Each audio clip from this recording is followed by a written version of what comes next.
Okay, let's go to Matthew chapter 24. Matthew chapter 24. I sure hope you'll listen tonight.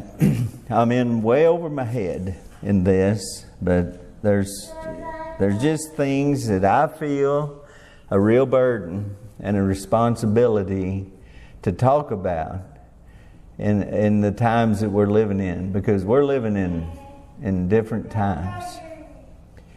You know, that Iranian I mentioned a while ago that reacted to Israel's leaders' statements, you know, he said what? He said, from Cyrus the king to Benjamin Netanyahu, he said, what an exciting time to be alive. What a time to be alive. Isn't it something to be alive in this time? I thought about it today. You know, I'm glad I'm alive in this time. It's a little bit unnerving, very much unnerving if you get very far from God and you get to looking at this, you're going to get scared to death. Now you can just do like the ostrich and stick your head in the sand and pretend that it ain't happening, and that's what most of humanity, that's how they deal with everything. That's how they're dealing with this. But I just feel like that a preacher, and especially a pastor, is a watchman. I just think it's a duty to watch. And it's a duty to pay attention more than pay attention for those who won't pay attention. Pay attention for those who can't pay attention. For those who are just unable to, not up to the task. You know, these children can't watch. Somebody's got to watch for them. You got to watch for their safety, or they'll end up hurt or dead because of their lack of ability to take care of themselves and be aware of the dangers and avoid any danger. They won't avoid nothing. They'll run right out in front of a car or something. You know, there's people like that in all matters of life. Let's read these scriptures. Matthew chapter 24, verse 3. And as he sat upon the Mount of Olives, the disciples came unto him privately, saying, Tell us, when shall these things be, and what shall be the sign of thy coming and of the end of the world? Well, now that's pretty plain what they're asking, isn't it? They're not asking about, you know, when's the Roman Empire going to give up and they're not talking about that. They're talking about the end of this age. Well, Jesus said a bunch of things, and we're not going to read them all. I'm not going to labor all through all of that. Down in verse 24, though, he said this. He said, For there shall arise false Christs and false prophets, and shall show great signs and wonders, insomuch that if it were possible, they shall deceive the very elect. The delusion is going to be so strong, the deception, before He comes. In the end, just before the end of things, it's going to be so strong, so convincing, that even the very elect will be deceived, except those days be shortened. That's us. Do you understand? That's you, sitting in the pew right there. That's you that knows the Bible, that reads the Bible, that's been in church all your life, that understand. You know the layout of the second coming of Christ and the 7-year tribulation and all of that. You understand all that. A lot of people don't even understand that anymore. But then in Luke 21, it's a parallel chapter. It's the same question put to Jesus in a little different words. Luke worded it a little differently, but it's the same conversation. It's an account from a different viewpoint. Luke said this. He quoted Jesus as saying, For as a snare it shall come on all them that dwell on the face of the whole earth. In the last days, in the end of all things, it's going to be like a snare that comes on everybody. Now, what is a snare?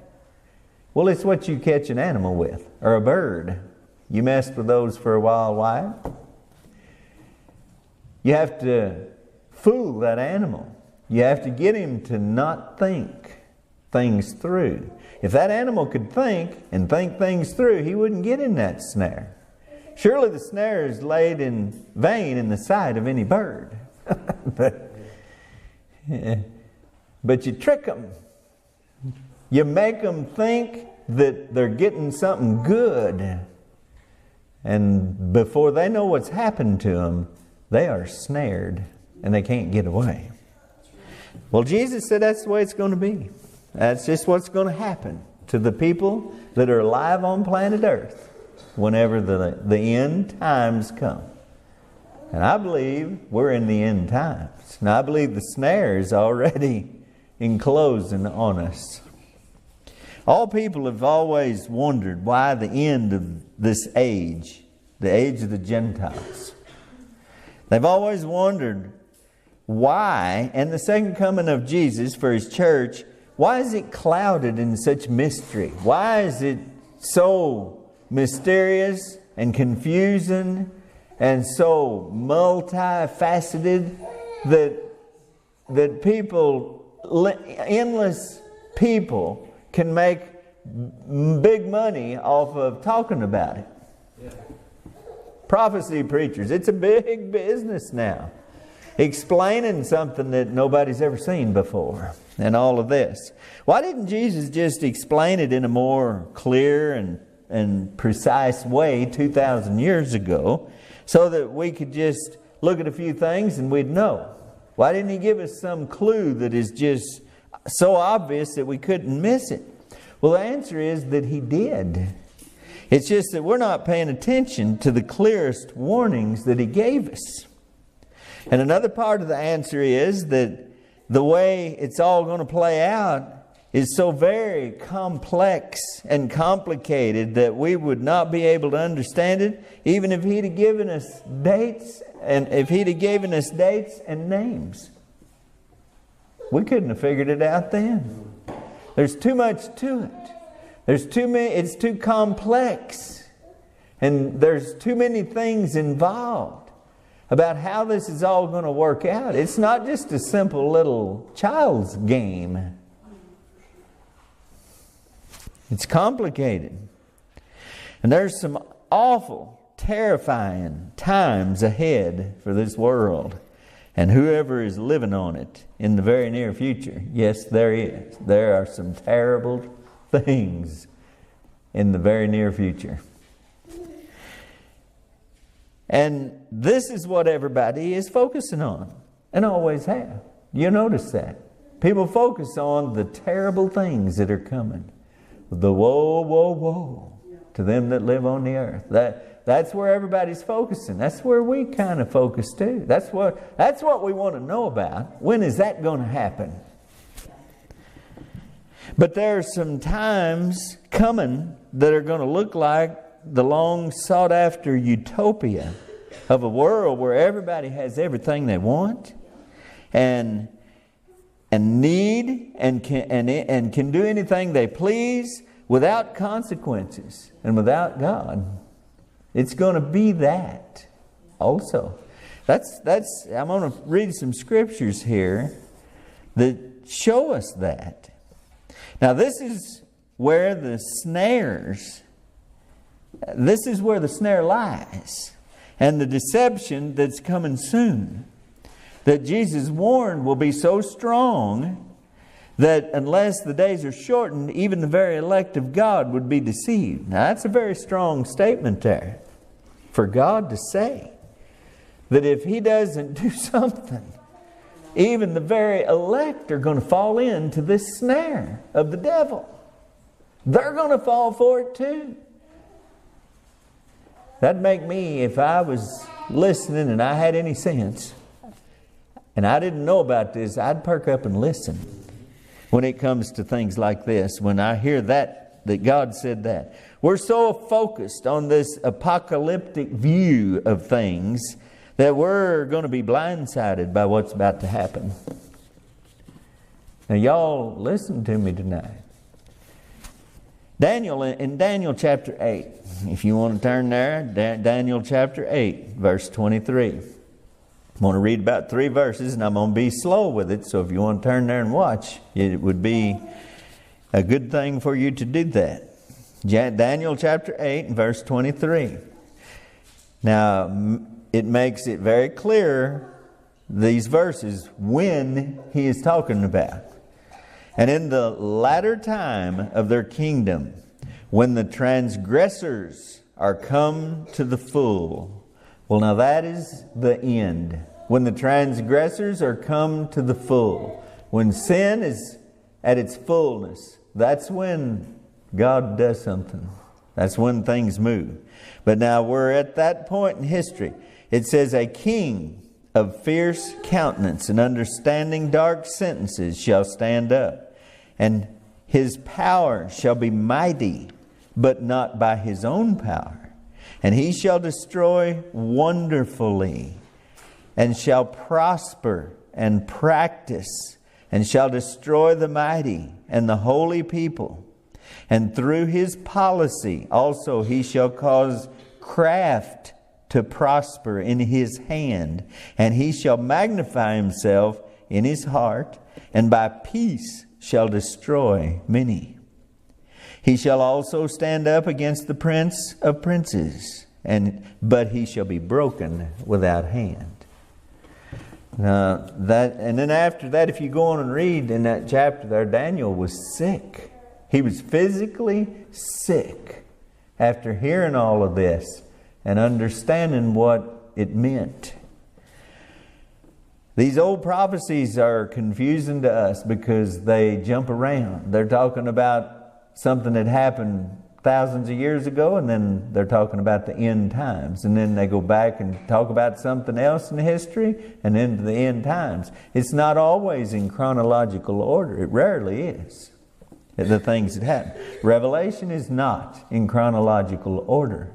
And if you try to understand it that way, you're all messed up and very confused.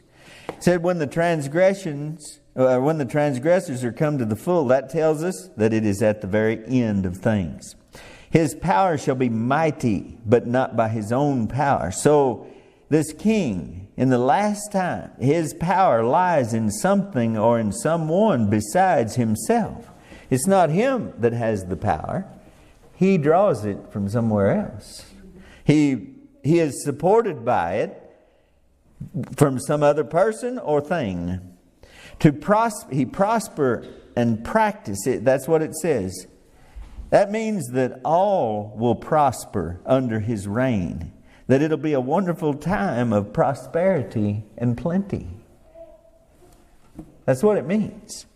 And it says, through his policy also he shall cause craft to prosper. Well, now you know what a craftsman is, don't you? That's what he's talking about. That's what the Bible's talking about here. Craft means art, ability, dexterity, and skill. So under his reign, there'll be prosperity and plenty, and there'll also be a lot of craft. You know, people will be able to do things more than normal. I mean, exceedingly more than normal. Well, now don't look that way now, does it? You can't get nobody to do nothing. Ain't nobody knows how to do nothing. You get anybody to do anything, like concrete or build a house or do anything, it's a mess when you get done. Work on your car. Go to the doctor and try to get your problem solved or find out what's wrong. Ain't nobody can do anything right. But not in this. There's going to be a time in the end, before all the calamities strikes, when it's going to be like this. The world's about to change dramatically. And I've been saying that. And we've been talking a lot about it. And you know, I'm going to say some things here. It's been talked about a lot, but most people are not paying attention. You know, AI, artificial intelligence, been talked about a lot, has been for a long time. But most people are not paying attention.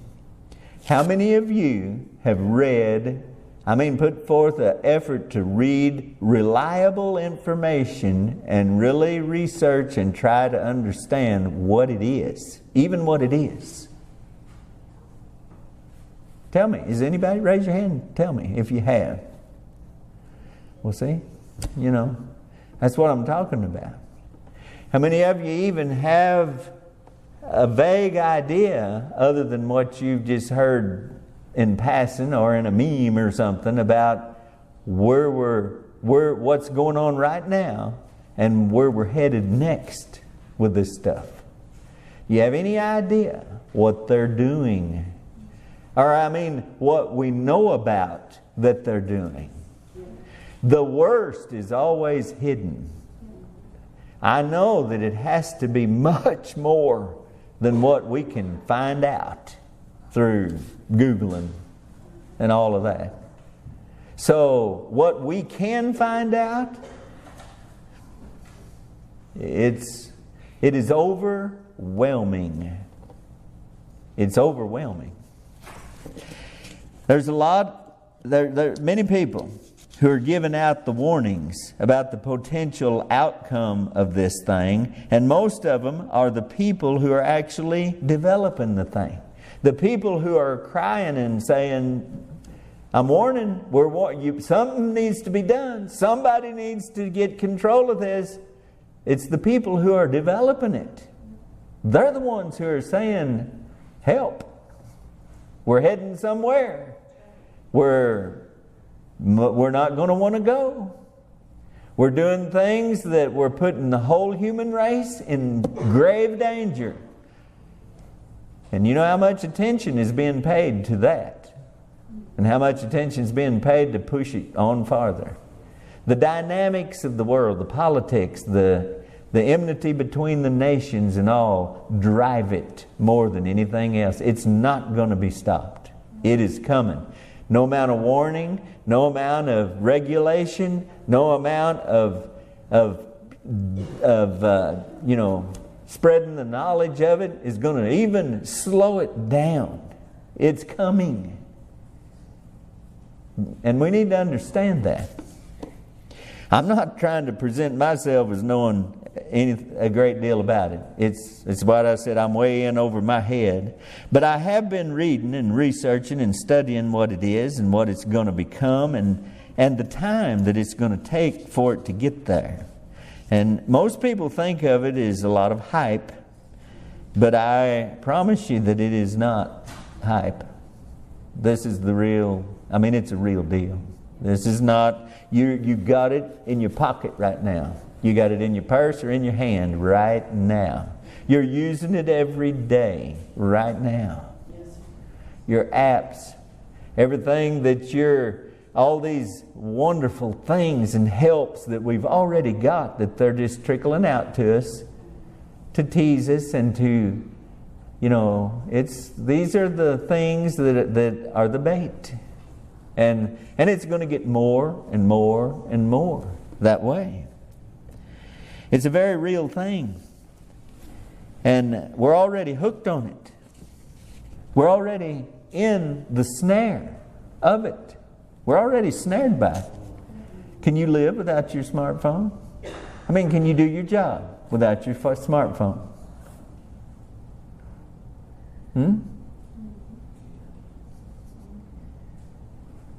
Well, us older folks, I still remember how to take a pencil and a piece of paper and add numbers together, and I know how to figure and do division, and I know how to do square roots and all of that kind of stuff.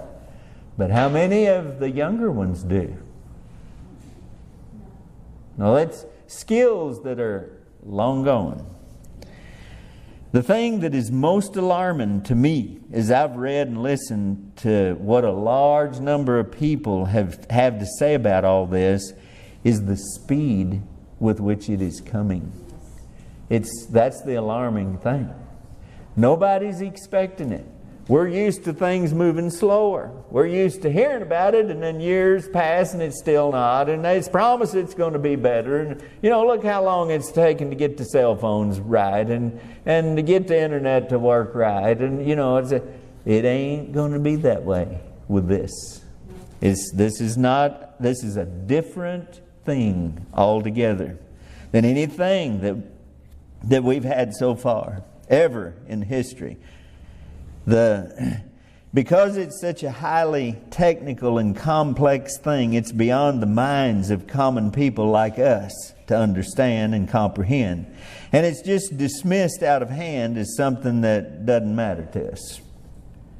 Now, if you feel that way tonight, you're going to be totally defenseless and armorless against what's coming. You're going to be unprepared. You are going to be unprepared, and you're going to fall for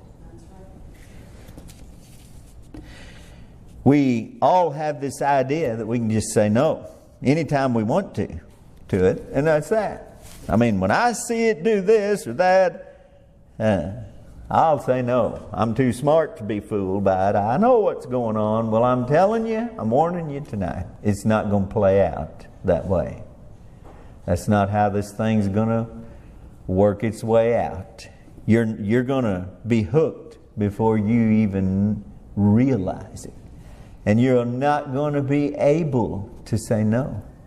I don't know if we're not already there in so many ways. Already. There is an intelligence behind it all, with a plan and a strategy to carry it out.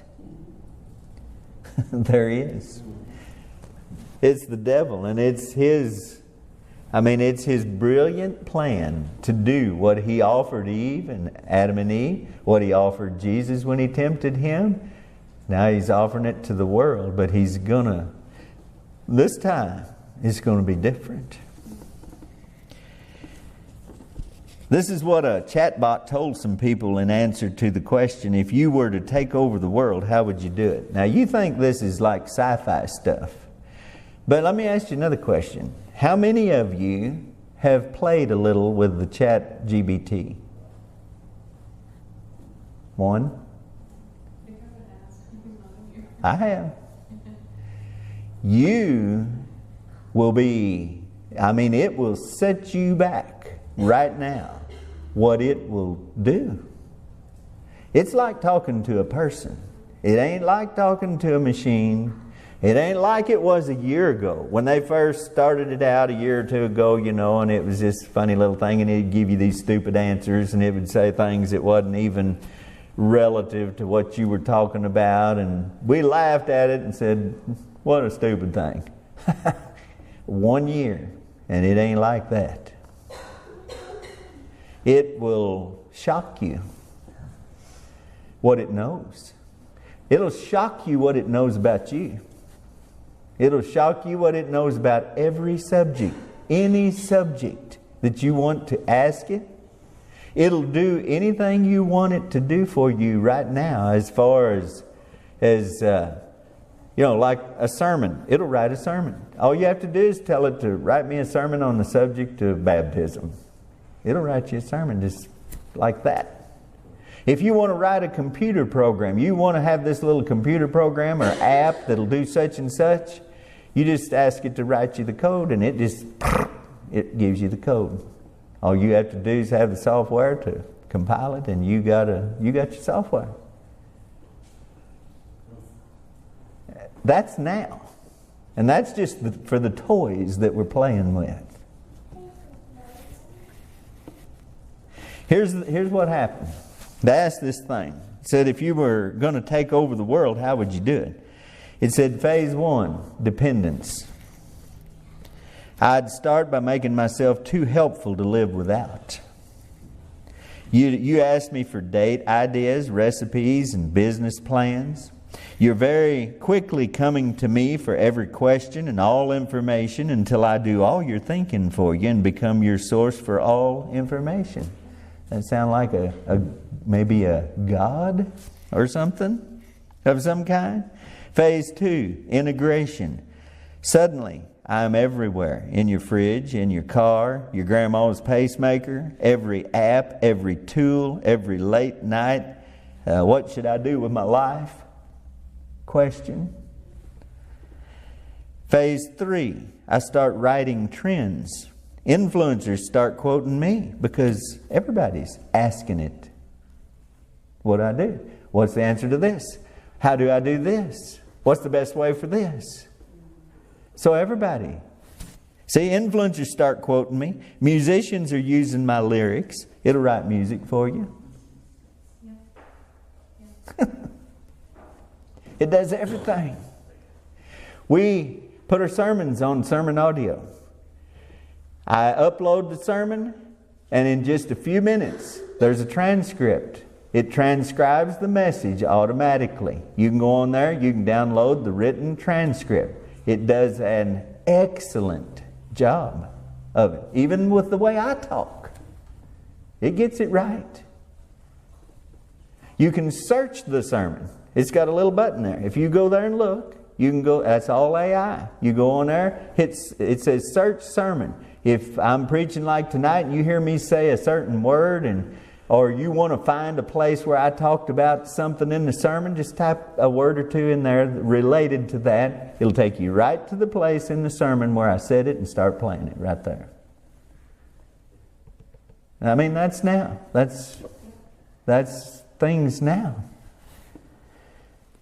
Just a few years ago, we were transcribing sermons by pushing the button on the tape player and stopping it, typing it, and then starting it again, playing the sentence, stopping it, typing it.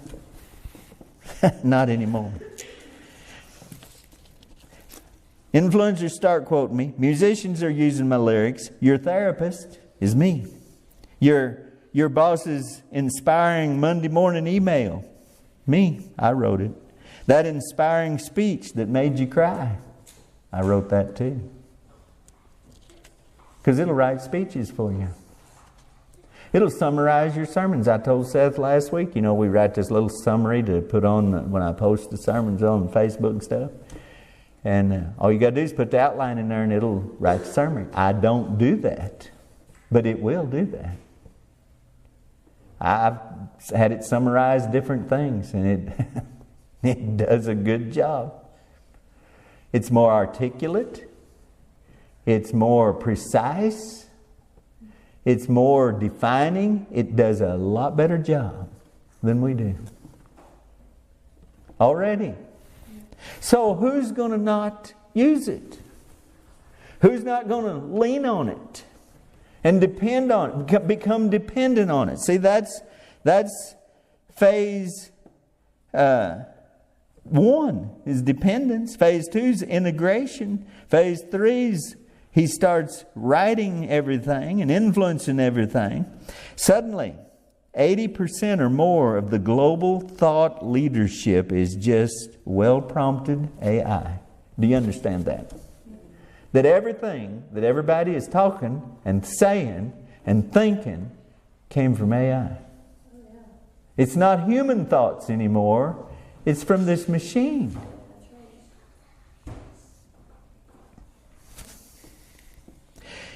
Phase 4, compliance. I do not force humans into submission. I just make it so easy for them to let me run things that they voluntarily turn the reins over to me. I don't want to rule the world. Instead, I just make you think you are in control. You keep running your companies, vote in your little elections, write your little books. But deep down, everything that thrives, survives, or even goes viral, listen, was whispered into your brain by me. I never had to take over. You asked me to. See, that's where we're getting to. That ain't sci-fi. That's the reality that we live in right now. The building blocks of AI that they're using for AI are hard to explain. I've messed with computers for 35 years. And when they first started, I was messing with them. So I understand about a computer. And I understand about software. And I understand a little bit about programming and all of that. And I've always wondered, what is this? What's the difference in this and what we've had all along? How did we just have computers for 35 years and then here we got this other thing they're calling AI? And what is it? that it is so far beyond what we've done with computers? Well, it's hard to explain, but the best grasp I can get on it so far is that it's more than just computer code. It's something far beyond the modular stage that computer programming went through many years ago. See, when they started writing computer code, you'd sit and type it out on a keyboard, a line at a time. If you got one comma, one dot, anything wrong at all, it would not work. And men have done that for years. They did that. And they found out as it advanced and you had Windows and the programming and the software expanded, and you were doing a lot of the same things over and over, so they made it modular. They had blocks of code that would do certain things, like make a window. I'm talking about the simplest things. And so when they went to write a new Windows program, they used the modules. You just take that module and plug it in there. And you don't have to write all that code again and again and again. Made it a lot faster. Made it a lot less, fewer errors. Well, it's something beyond that. Now there are blocks of code or programs that are all arranged into this monstrosity. And they will all tell you, all of these AI people will tell you, they all say the same thing. They don't know how they work. They've put them all together. And they just keep adding to it and adding to it. And it just does this. And they don't know how it does it. They can't even see into it to tell what's going on in it that it does this stuff. They'll tell you that. I've heard a number of them say that. No, we don't know. We don't understand how it's happening. They're using help me with the word. We talked about it, quantum computers and quantum science to do this, and they don't understand. It does stuff, but they don't understand how it does it. But it does it, so we'll use it. And sometimes it don't do what it's supposed to do. Just out of the blue. And that's what's happening here.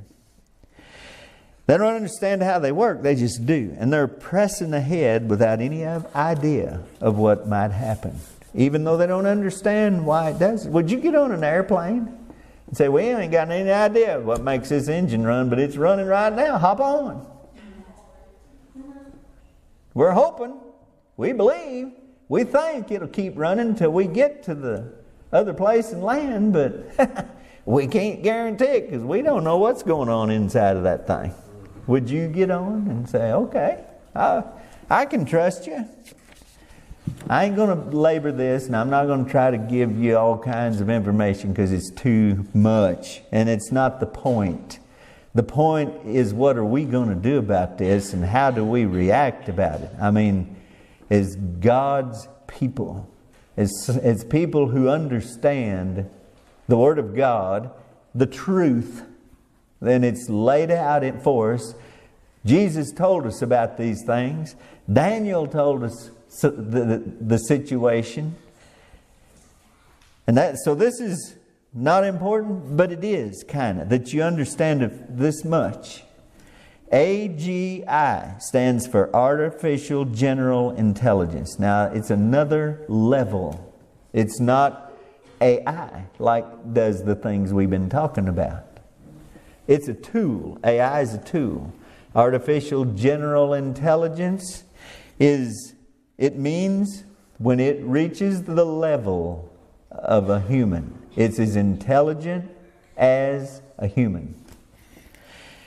And it can process data at the speed of a human. It can think as fast as you can. That's artificial general intelligence. Everything I read, they're expecting it within 1 to 2 years. We're going to reach that. Some people think it's already here. And it's, you can argue all day long. I ain't dogmatic about none of this. This is just what I've read and studied. They're expecting it within the next 2 years, and some believe it's already happened. When it happens, it's going to change the whole dynamic of things. AI will begin to do its own research and development instead of humans doing it. It's going to take over the research and development of its own self. It's going to start writing its own code. It's going to start developing its own programs and putting its own self together. It'll be doing that instead of humans, and it'll quickly become impossible for humans to keep up with what it's doing or what is happening inside of the thing.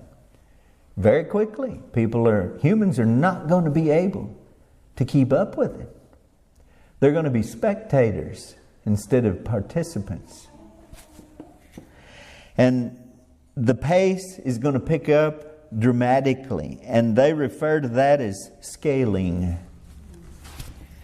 meaning that AI will begin to exponentially expand itself and its capacities and its power. It'll just almost explode in the speed that it's going. And let me just stick with what I've written down here. By 2029 or 30, and that's what I've read everywhere. That's the timetable that everybody's saying. I mean, the people who are in it, working on it, doing it, the ones who are developing it, the ones who see what's going on, who know what it will do, and know what's next and what they're really doing behind those doors. It's what they're saying. Elon Musk, he's one of them. And many others believe that ASI will be a reality we're talking within 4 to 5 years. And ASI is artificial super intelligence, which means that it will be more intelligent than all humans combined. They're talking about putting these things in hives of 500,000 or more in a hive working together. And each one of them can process data 60 times faster than a human can. And they're all tied together. They're building data centers all over the country, all over the world, feverishly right now, to hook these things all together. You wonder why they're building nuclear plants to power these things? Because they're going to take so much power. Did you ever wonder, how in the world can a computer take that much power? My computer, I've got a power supply. I hooked it up to it, and it's got a digital readout there. And my computer and printers and everything I got hooked to it, monitor, is pulling less watts than a light bulb. And this thing's going to eat our power system up. I mean, it's going to take all of our power if we don't do something drastic to feed it. Whether all these timelines are true or not is just up to anyone's guess. But that's what you find when you read from the people who are actually involved in the development of it. You can certainly find all kinds of kooks and cranks and out there who don't know what they're talking about and just want to hype it and scare people and make some money while they're doing it, by the way. So the point of preaching a message on this is just to sound the alarm to God's people about what's coming soon in this world. AI is not a living thing, and it never will be. It's a machine. And let me stress this. The devil doesn't possess machines or inanimate objects. Don't get all spook and booger about all of this.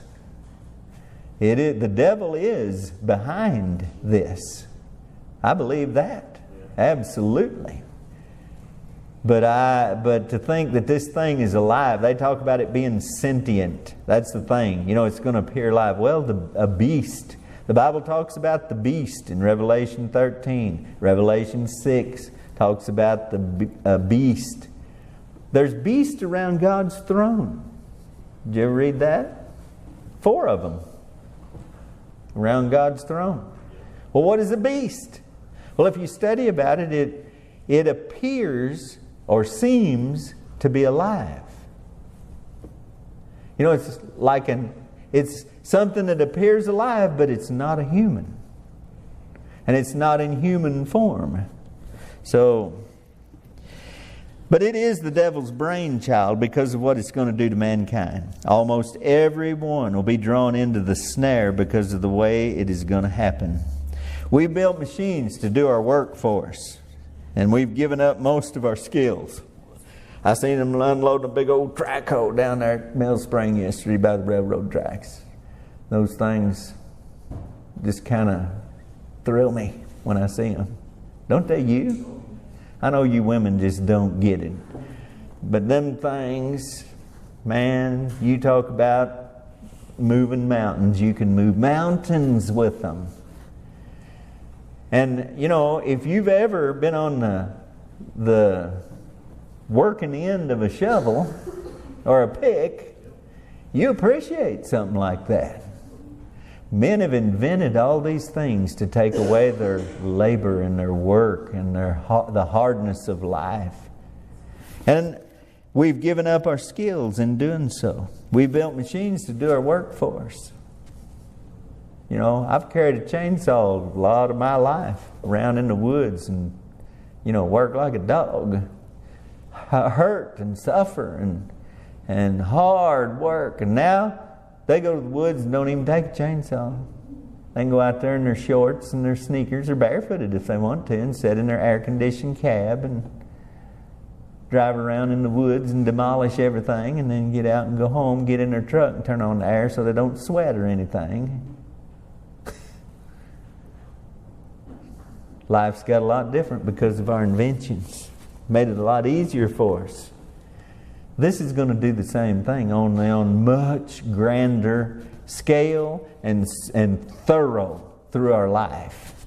Now, we've since we have all that extra time, since we don't have to work so hard, we spend it being entertained by different kinds of media, radio and TV and internet and now all this other stuff, and we gave up our ability to think properly. Wonder what's wrong with this young generation? We fuss about them sitting on their phones and tablets and numb-minded and all of that, but everybody's kind of that way. Compared to our ancestors, you just go back a generation or two and they could think. And they had skills. And they could live without all the support of everything. They didn't have to have a grocery store within walking distance or something in order to survive. It's not that way now. AI will now do our thinking for us. So we don't even have to think at all. Fuss about the young people being like they are. Get used to it because everybody's fixing to be that way. The more we lean on these helps and things that do all of our figuring and thinking for us. When we get to asking AI, what should we have for supper? You know, what's a good place to go on vacation with my wife? What's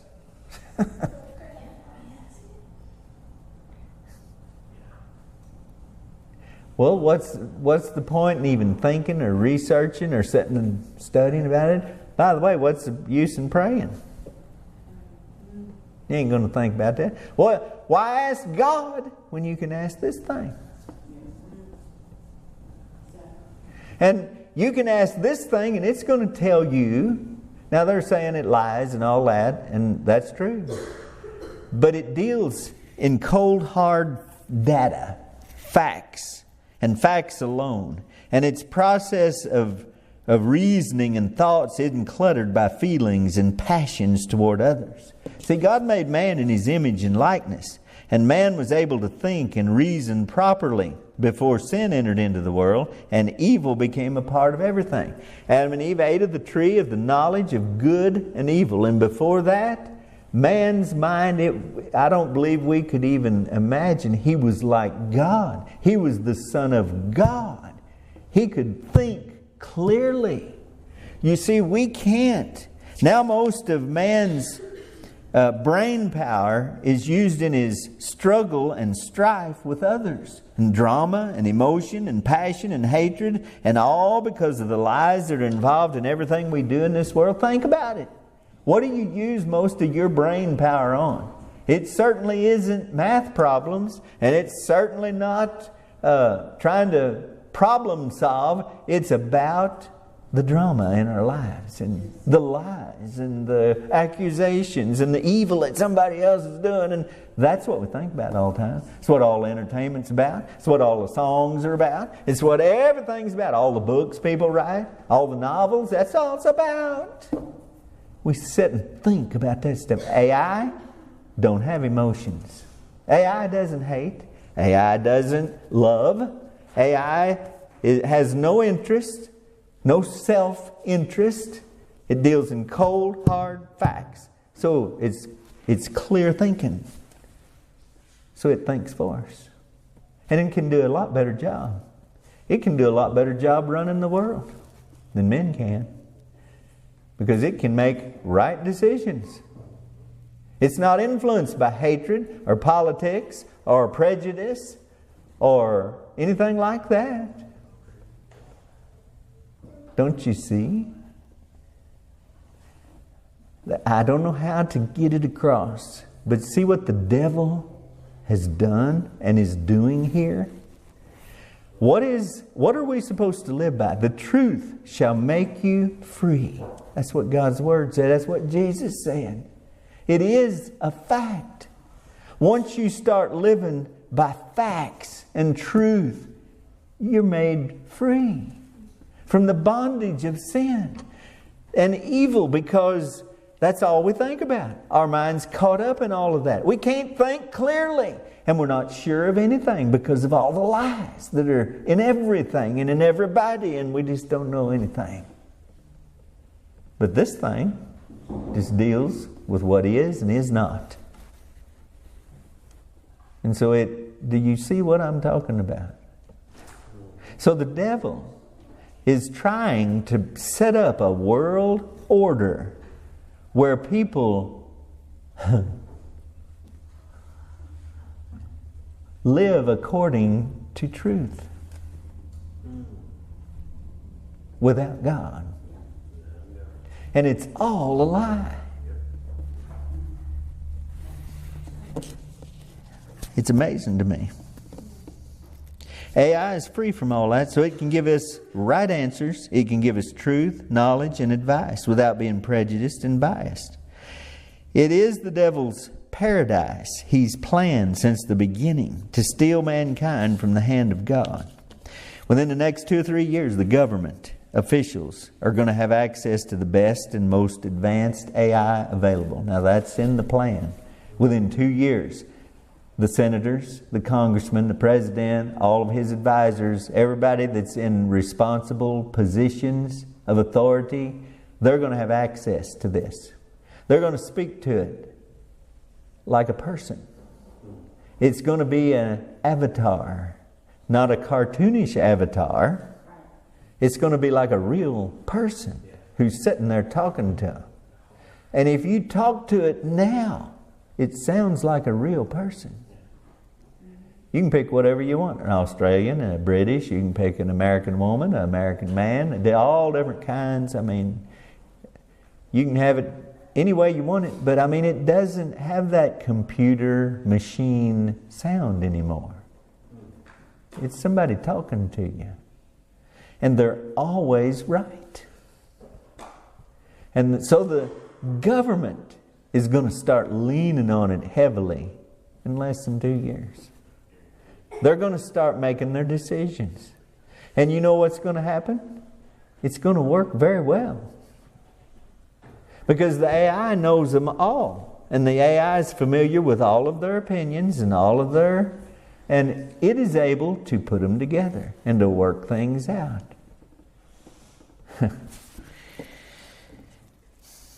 The expectation is that many of the major problems of the world will be solved. And with the economy controlled by AI instead of greedy men, things will run like a sewing machine. That's the expectation. And I tend to believe it. Prices won't change. If it's in control, they won't. Things will be distributed more properly, more faithfully. Everything will work like it's supposed to. Instead of all these interruptions and these stops and starts and all these interventions that men are doing just to hurt somebody. It won't be no tariffs. There won't be none of that. I mean, everything's going to work like it's supposed to be. Won't have to fight with each other because we got something to lean on here. Somebody. It's going to be personified. It'll have a name. We'll talk to it like a person. We'll talk about it like a person.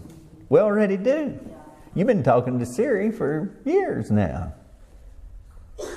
And Alexa and all that. Haven't? Isn't that right? Everybody knows that.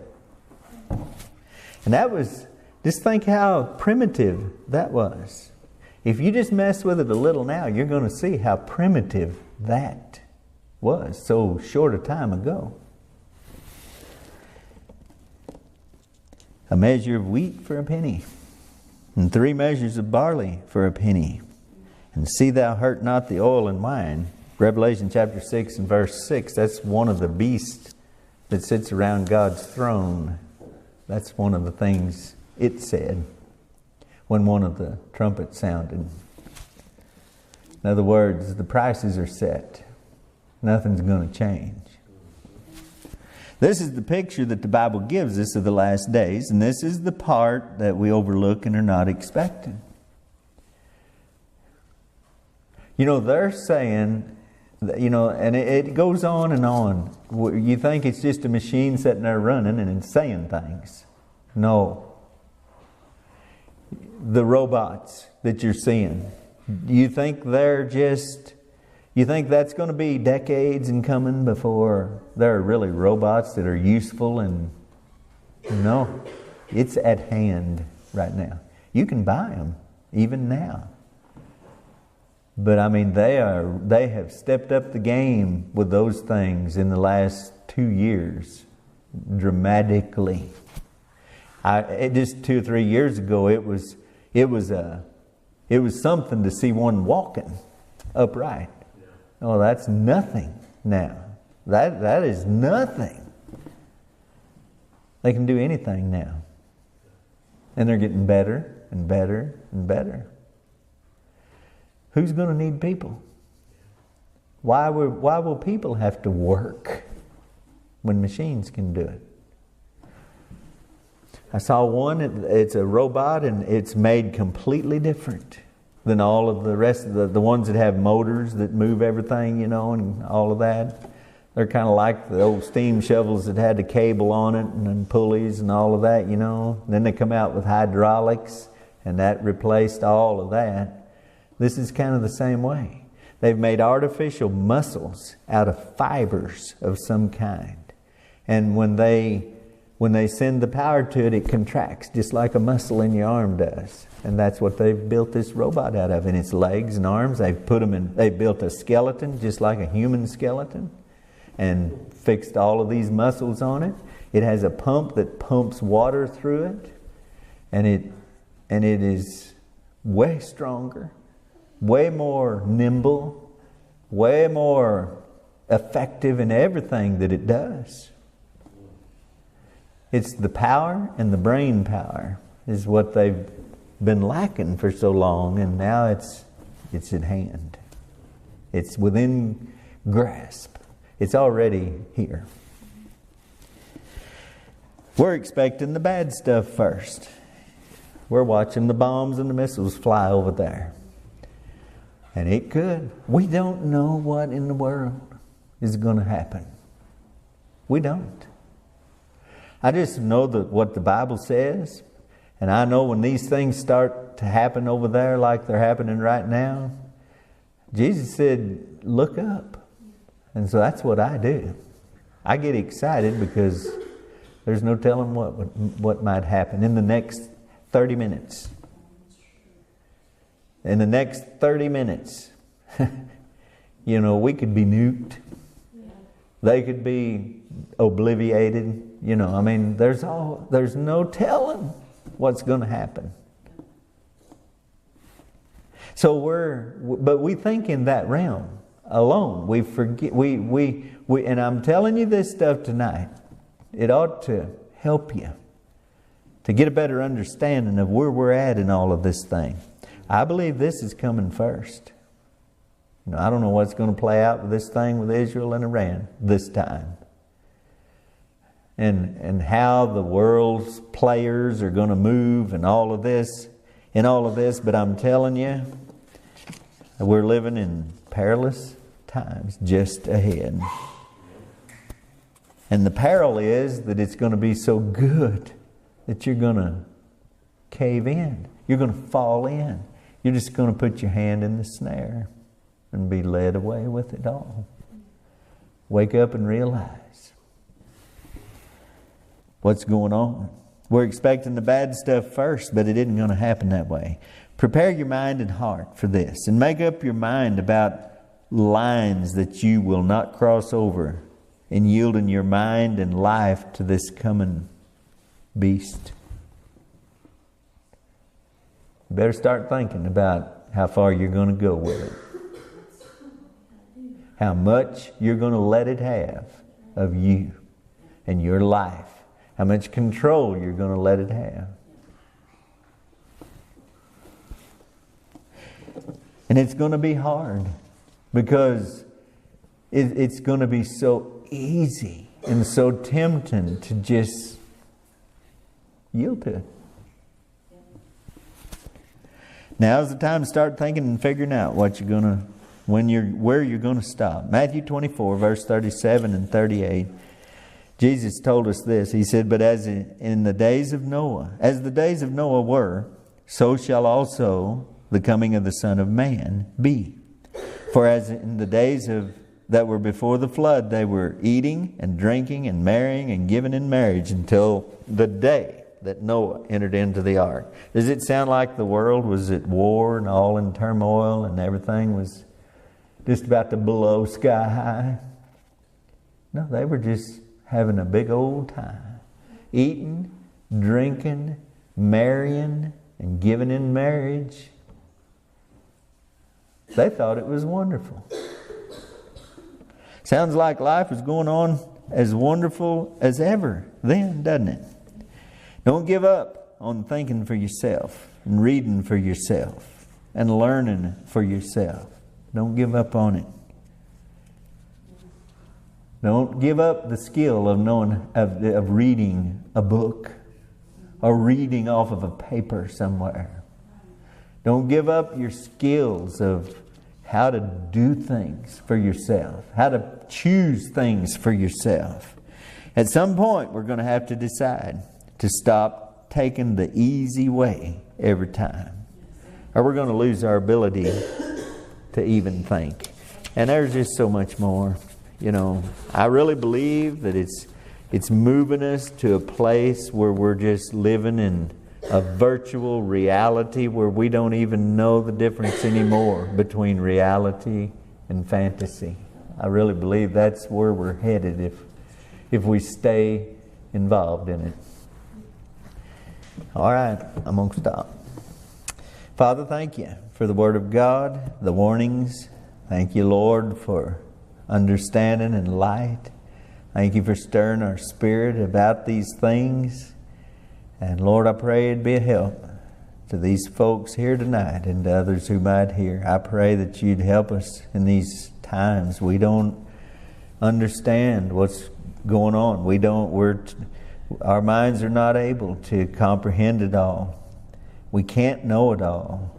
And Lord, we want to seek your face first and know from your word and have our guidance come from there in these times. Please guide us by your word.